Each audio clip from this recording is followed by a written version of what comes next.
Habari na karibu katika dawati la habari kuu yaliyojiri leo Machi 16 mwaka 2026. Tanzania inaadhimisha miaka 5 ya kumbukizi ya kifo cha rais wa awamu ya 5 hayati Dr. John Pombe Magufuli.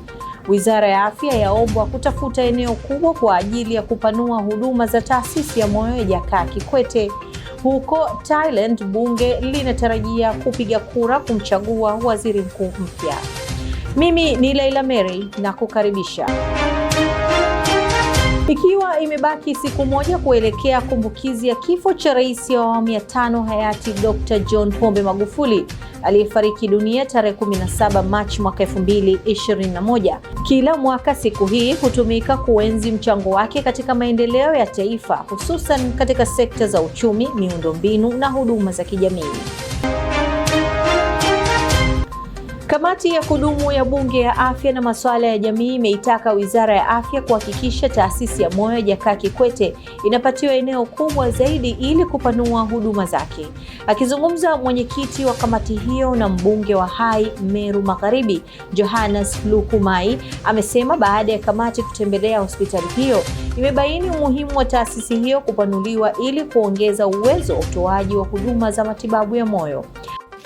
Hospitali ya Jakaya Kikwete Cardiac Institute au hospitali ya moyo, tuliona amewekeza fedha nyingi zaidi ya bilioni 13 amewekeza katika jengo na tiba, lakini kilichotufurahisha zaidi, Mheshimiwa Naibu Waziri, ni mtambo mkubwa wa cath lab ambayo inaenda kuleta mapinduzi makubwa sana katika tiba ya moyo.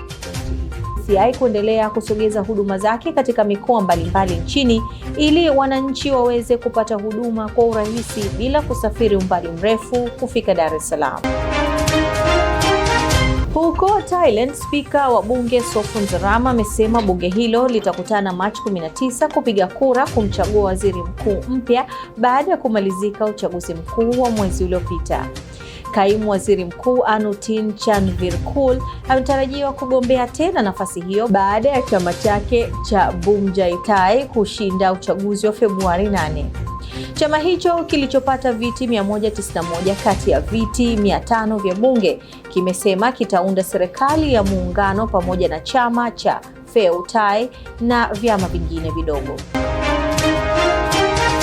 Na hapo ndio mwisho wa habari kuu kwa sasa. Endelea kufuatilia mitandao ya kijamii ya Daily News Digital kupitia Instagram, Facebook na X. TSN ni zaidi ya habari. Mimi ni Leila Mary. Asanteni kwa kutufuatilia.